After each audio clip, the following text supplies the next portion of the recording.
अस्सलाम वालेकुम students. Chapter 8 start करेंगे आज। तो पहला टॉपिक है इंट्रोडक्शन टू विंडोज़।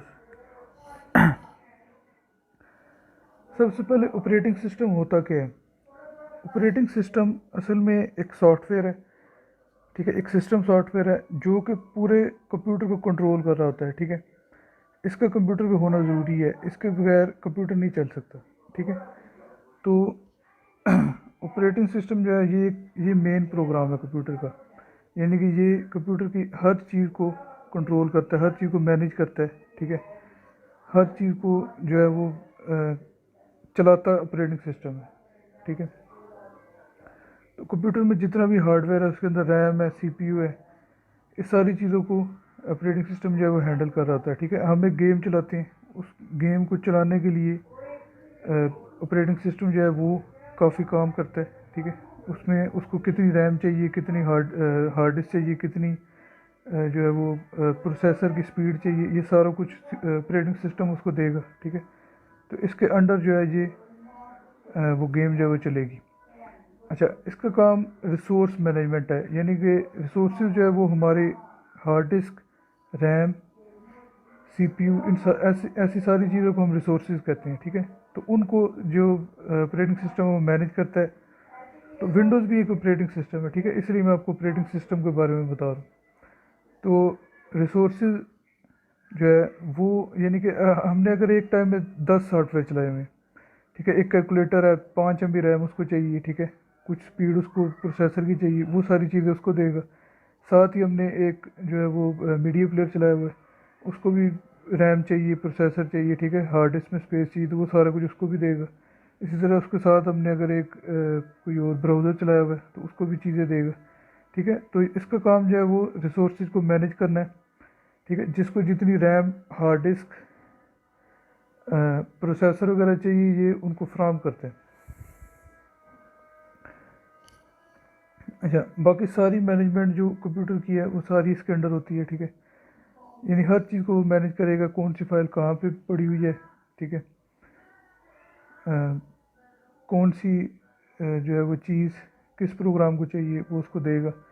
अच्छा, उसके बाद मल्टीटास्किंग भी हम ऑपरेटिंग सिस्टम पे कर सकते हैं, यानी एक टाइम में एक से ज़्यादा काम, ठीक है।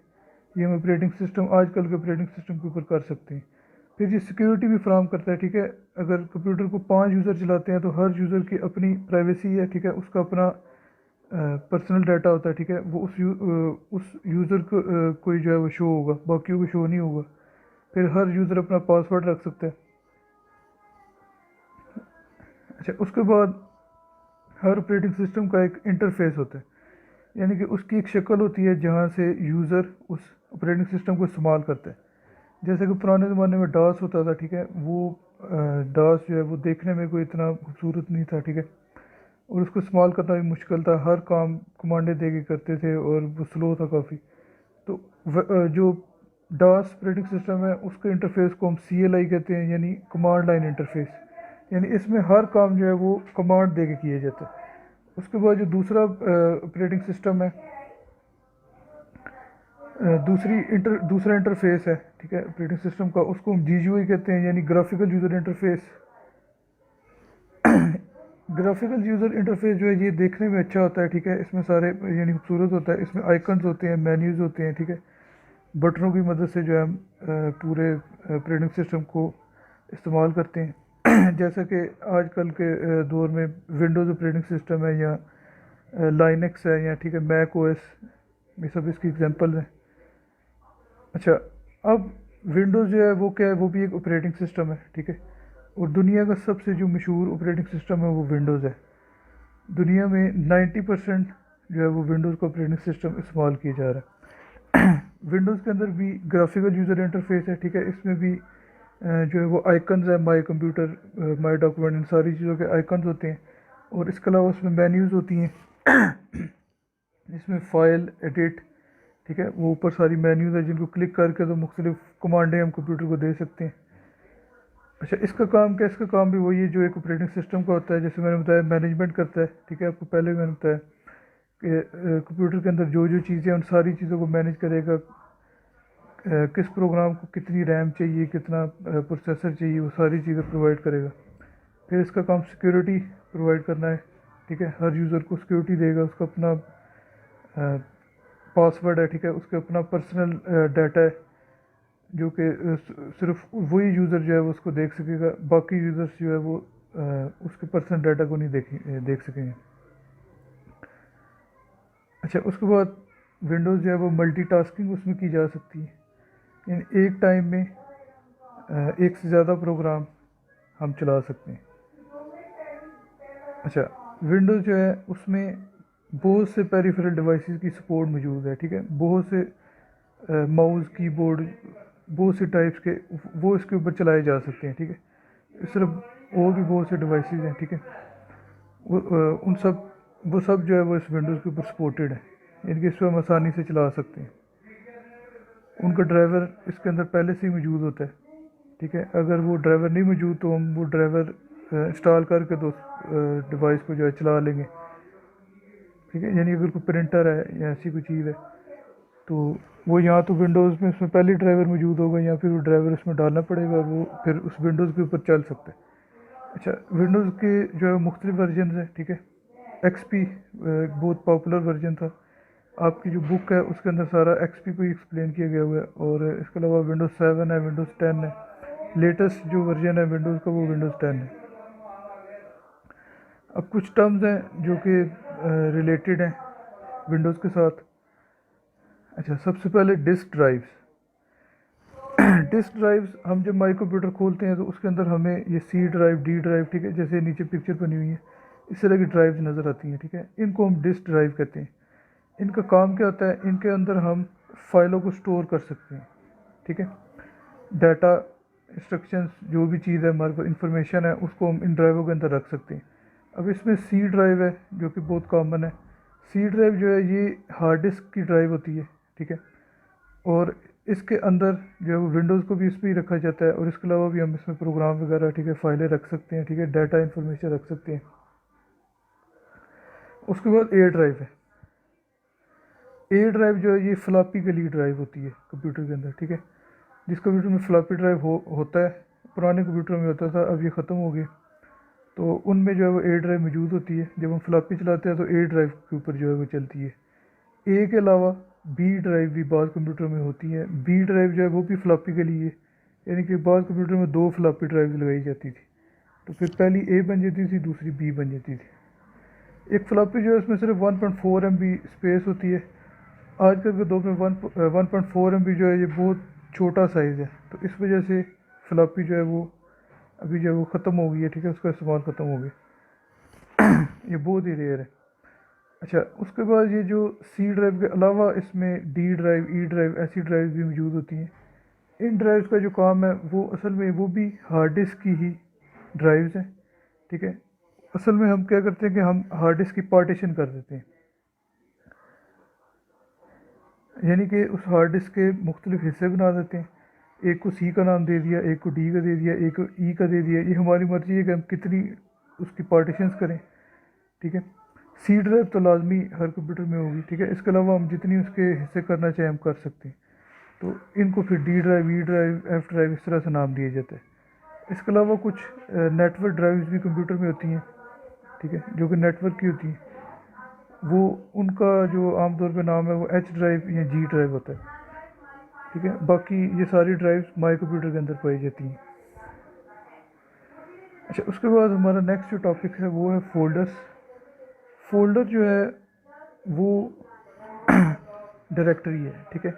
जैसे कि हमारे पास एक कोई भी फाइल होती है, जो एक फ़ोल्डर होता है जिसको आमतौर पे हम लोग फ़ाइल कह रहे होते हैं, जिसके अंदर हम पेपर वगैरह रखते हैं, तो वो भी एक फ़ोल्डर है, ठीक है। तो कंप्यूटर के अंदर भी इसी तरह के फ़ोल्डर होते हैं। ये जो पिक्चर में आपको येलो कलर के नज़र आ रहे हैं, ठीक है, जिसमें ये रेडिस्ट और इस तरह की, ये सब फ़ोल्डर्स हैं, ठीक है। इनके अंदर हम जो है वो फाइल्स को रखते हैं। अच्छा, अब इसका काम क्या है, असल में इसका काम है डाटा को ऑर्गेनाइज़ करना, यानी कि हम अपनी फाइल्स को, अपने डाटा को, ठीक है, इंफॉर्मेशन को तरतीब के साथ करके तो इन फोल्डर्स के अंदर रख सकते हैं। एक तरह का जो डाटा वो एक फ़ोल्डर में रख देंगे, दूसरी तरह का दूसरे में रख देंगे। अच्छा, इसका काम क्या होता है, इसका काम फ़ाइलों को स्टोर करना, ठीक है। जैसे मैं पहले बताया कि इसके अंदर हम मुख्तलिफ़ फ़ाइल्स को, डाटा वगैरह को ठीक है, स्टोर कर सकते हैं। अच्छा, बाकी प्रोग्रामों के अंदर फ़ोल्डर्स का इस्तेमाल किया जाता है। अब जैसे ये जो मैंने ये पिक्चर यहाँ पे साथ लगाई हुई है, ये एक गेम है हिटमैन 2, तो उसकी फाइल्स की पिक्चर है। तो इसमें अब इसका जो डाटा है उन्होंने 4 फ़ोल्डरों में ऑर्गेनाइज़ किया हुआ है, ठीक है, रेडिस्ट, ठीक है, फिर उसके बाद ये कुछ और मुख्तलिफ रन टाइम, ठीक है, ये फ़ोल्डर्स हैं। अब जो मिलता जुलता डाटा था उन्होंने एक फ़ोल्डर में डाल दिया, ठीक है, दूसरी तरह का दूसरे में डाल दिए। तो इस तरह से क्या होता है कि ये इसकी जो फाइलें हैं गेम की वो ऑर्गेनाइज, ठीक है, हो जाती हैं, बेहतर तरीके से तरतीब में आ जाती हैं। वो डायरेक्ट भी फाइलें रख सकते थे एक ही फ़ोल्डर में, लेकिन उन्होंने उसको फ़ोल्डरों में रखा ताकि एक तरतीब रह सके, ठीक है, फिर ढूंढने में आसानी हो जाए, काम करने में आसानी हो जाए। अच्छा, उसके बाद जो है फ़ोल्डर्स इस्तेमाल क्यों करते हैं? बेटर एक्सेसिबिलिटी के लिए, ताकि हम फ़ाइलों तक आसानी से रसाई पा सके, ठीक है, फ़ाइलों तक आसानी से पहुंच सके। अच्छा, फ़ोल्डर्स को कॉपी किया जा सकता है, ठीक है, एक फ़ोल्डर को कॉपी करके दूसरी किसी यूएसबी में या हार्ड डिस्क में किसी और जगह पे रख सकते हैं। इसके अलावा फ़ोल्डर को मूव भी किया जा सकता है, यानी कि एक फ़ोल्डर को यहाँ से हम कट करें, ठीक है, उसे उठा के दूसरी जगह ट्रांसफ़र कर दें, तो ये काम हम कर सकते हैं। नेक्स्ट हमारा जो टॉपिक है वो है फ़ाइल एक्सटेंशंस। फ़ाइल एक्सटेंशन जो है ये असल में हर फाइल के एंड पर एक उसकी एक्सटेंशन लिखी होती है, ठीक है, यानी कि एक फ़ाइल है hitman2.exe, उसके एंड पे जो .exe लिखा हुआ है वो उसकी एक्सटेंशन है। असल में ये एक्सटेंशन उस फाइल की टाइप हमें बताता है कि ये किस टाइप की फ़ाइल है।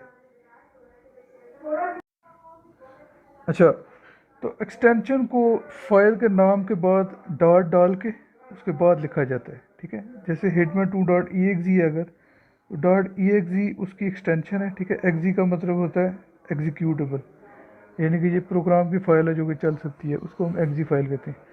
तो इसमें लाजमी तौर पे एक्सटेंशन लिखने से पहले डॉट आता है। अच्छा, ठीक है, जैसे ये एग्जांपल आ गई .jpg, कोई भी तस्वीर की फ़ाइल है वो यहाँ .jpg होगी या .png होगी, ठीक है, तो .jpg एक इमेज फाइल की एक्सटेंशन है।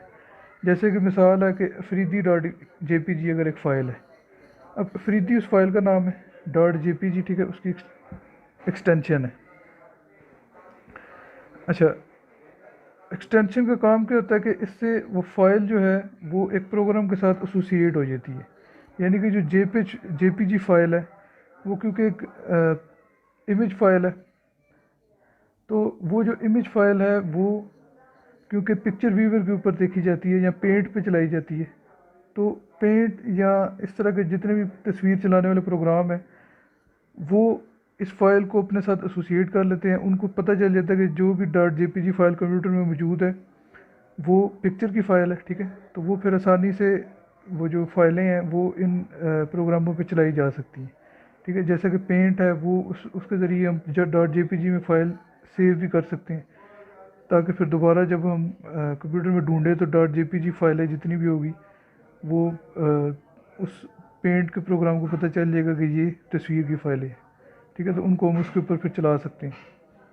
अच्छा, तो बेसिकली फ़ाइल एक्सटेंशन जैसे मैंने पहले बताया कि ये फ़ाइल की टाइप को बता देता है कि तस्वीर वाली फ़ाइलें ये हैं, वीडियो वाली ये हैं, ऑडियो वाली ये हैं। अच्छा, .jpg जैसे मैंने अभी एग्जांपल दी जो कि एक्सटेंशन है, इसको लिखने की हमें ज़रूरत नहीं होती, ठीक है, ये जो मुख्तलिफ प्रोग्राम है वो खुद इस एक्सटेंशन को उस फाइल के एंड में लिख देते हैं, ठीक है, जैसे कि हम अगर हमने एक ड्राइंग बनाई MS पेंट पे, पेंटिंग बनाने के बाद हमने उसको जब सेव किया हम सिर्फ नाम लिखेंगे, ठीक है, तो .jpg वो खुद लिख लेगा। तो इसी तरह इसको कभी भी हम यूज़र खुद नहीं लिखेगा, ठीक है, हमने क्या करना होता है, हमने सिर्फ नाम लिखना होता है फाइल का। जैसे अफरीदी.jpg है तो उसमें हम जो है वो क्या करेंगे, सिर्फ अफरीदी लिखेंगे, .jpg कंप्यूटर खुद लिख देगा। ये मुख्तलिफ एक्सटेंशन हैं जो कि कॉमनली यूज़ होती है। .doc है, ठीक है, ये माइक्रोसॉफ्ट वर्ड की डॉक्यूमेंट की फ़ाइल है, ठीक है, इसके अंदर जो है वो मुख्तलिफ तरह का टेक्स्ट हम लिखते हैं। उसके बाद .xls, ये एक्सेल की स्प्रेडशीट की फ़ाइल, MS एक्सेल की, .ppt MS पावर पॉइंट की प्रेजेंटेशन, .mdb MS एक्सेस की डेटाबेस की फ़ाइल, .bmp जो है ये भी एक पिक्चर की फ़ाइल होती है, विंडोज़ बिट में पिक्चर। उसके बाद .wav है, ये साउंड की फ़ाइल होती है। फिर .html या .htm ये हाइपरटेक्स्ट डॉक्यूमेंट की एक्सटेंशन है। यानी हाइपरटेक्स्ट जो एक्सटेंशन है ये असल में इंटरनेट के लिए होता है, ठीक है। जो इंटरनेट वेबसाइट कोई भी हम खोलें उसमें जो जो भी चीज़ लिखी होगी वो जो है वो आमतौर पे HTML में लिखी होती है, ठीक है। तो उस चीज़ को जो है हम HTML की एक्सटेंशन में स्टोर करते हैं। अच्छा, उसके बाद नेक्स्ट आपका जो टॉपिक है, आज का लास्ट टॉपिक, वो है आइकन। आइकन क्या है? वो असल में एक तस्वीर है, ठीक है, एक ग्राफिक है जो कि किसी भी चीज़ को रिप्रेजेंट कर रहा होगा, ठीक है। जैसे माई कंप्यूटर है, उसके ऊपर एक तस्वीर होती है छोटी सी जो कि उस माई कंप्यूटर को रिप्रेजेंट करती है, तो उसको हम आइकन कहते हैं। आइकन का काम क्या होता है? ये हमारी कमांड को जल्दी से चला देता है, ठीक है। अगर हमने जैसे हिटमैन 2 की मैंने मिसाल दी थी, उसकी एक्जी फाइल को चला दें, उससे क्या होगा, ठीक है, उसके ऊपर भी एक आइकन बना होता है, तो उसको चलाने से वो गेम फ़ौरन चल जाएगी, ठीक है। तो कमांड को जल्दी चलाने के लिए आइकन का इस्तेमाल किया जाता है, क्योंकि पुराने ज़माने में डॉस के ज़रिए जब हम चलाते थे तो हमें पूरी कमांड लिखनी होती थी, वो मुश्किल काम था, तो आइकन से ये काम जल्दी हो जाता है। फिर शॉर्टकट्स के भी आइकन होते हैं। उसी हिटमैन 2 का अगर हम एक शॉर्टकट बाय डेस्कटॉप पे रख दें तो हम उस शॉर्टकट से फ़ौरन वो गेम चला लिया करेंगे। तो वो जो शॉर्टकट है, ठीक है, उनके ऊपर भी आइकन लगाया जाता है, ठीक है। उनके ऊपर एक आइकन मौजूद होता है, तो उससे प्रोग्राम जल्दी चल जाते हैं। आइकन को चलाना किस तरह से? डबल क्लिक कर दें सिंपली, वो आइकन चल जाएगा, या राइट क्लिक करके ओपन कर दें। अब ये कुछ आइकन्स हैं, ठीक है, जो आम टिपिकली यूज़ होते रहते हैं। माई कंप्यूटर है, सेंटर में इसका आइकन बना हुआ है। अच्छा, इसका काम क्या होता है? ये कंप्यूटर के मुख्तलिफ हिस्सों तक पहुंचने के लिए इस्तेमाल किया जाता है, ठीक है, वहाँ तक रसाई पाने के लिए, ठीक है, इसको हम इस्तेमाल करते हैं। जैसा कि कंप्यूटर की ड्राइव्स हैं जो, उसको खोलने के लिए हम माई कंप्यूटर का इस्तेमाल करते हैं। यानी कि इसको जब हम खोलेंगे तो उसमें C ड्राइव, A ड्राइव, ठीक है, DVD RAM की ड्राइव, इस तरह की सारी ड्राइव जो है वो हमें मिल जाएंगी, ठीक है। इसके अलावा और भी बहुत सी चीज़ें हैं जो कि माई कंप्यूटर के ज़रिए हमें मिलती हैं, जैसा कि कंट्रोल पैनल है या और मुख्तलिफ चीज़ें। फिर रिसाइकल पिन है। रिसाइकल पिन का काम क्या होता है कि जब हम फाइलों को डिलीट करते हैं तो इस रिसाइकल पिन के अंदर चली जाती हैं। फिर वहाँ से हम फाइलों को परमानेंटली भी डिलीट कर सकते हैं, ठीक है, पक्का पक्का निकाल सकते हैं। क्या करेंगे? राइट क्लिक करेंगे, एम्प्टी रिसाइकल पिन की ऑप्शन आएगी, उसे क्लिक करेंगे, फाइलें हमेशा के लिए निकल जाएंगी। या उन फाइलों को हम वापस कंप्यूटर में भी लेके जा सकते हैं, ठीक है। उसके लिए हम उनको रीस्टोर करेंगे, राइट क्लिक करके रीस्टोर क्लिक कर देंगे फाइल के ऊपर। उसके बाद माई डॉक्यूमेंट्स है। माई डॉक्यूमेंट्स जो है ये भी एक फ़ोल्डर ही है, ठीक है। जैसे आम फोल्डर है वैसे ही माई डॉक्यूमेंट्स भी एक फ़ोल्डर है। ये असल में इम्पोर्टेंट कुछ फ़ाइलें रखने के लिए इस्तेमाल होता है। हर कंप्यूटर में लाजमी तौर पे डॉक्यूमेंट्स का फ़ोल्डर, ठीक है, माई डॉक्यूमेंट का फ़ोल्डर मौजूद होता है। तो ये पुराने जो विंडोज़ के ऑपरेटिंग सिस्टम थे, जैसे XP था, जो कि आपकी बुक में क्योंकि XP पढ़ाई जाएगी, XP पढ़ाई जा रही है, तो उसमें डेस्कटॉप पे माई डॉक्यूमेंट्स का फ़ोल्डर भी होता था, ठीक है। आजकल इसको उन्होंने जो डिफरेंट जगह पे टास्क बार में रख दी। अच्छा, तो इसका फ़ायदा ये होता है कि इसको जल्दी खोला जा सकता है, क्योंकि ये डेस्कटॉप पे मौजूद है, फ़ौरन खोल सकते हैं, ठीक है। इस वजह से इसको इस्तेमाल किया जाता है। तो इस पर जो भी हम इम्पोर्टेंट फाइलें रख सकते हैं। उसके बाद इंटरनेट एक्सप्लोरर है। इंटरनेट एक्सप्लोरर जो है ये इंटरनेट को चलाने के लिए इस्तेमाल होता है, ठीक है।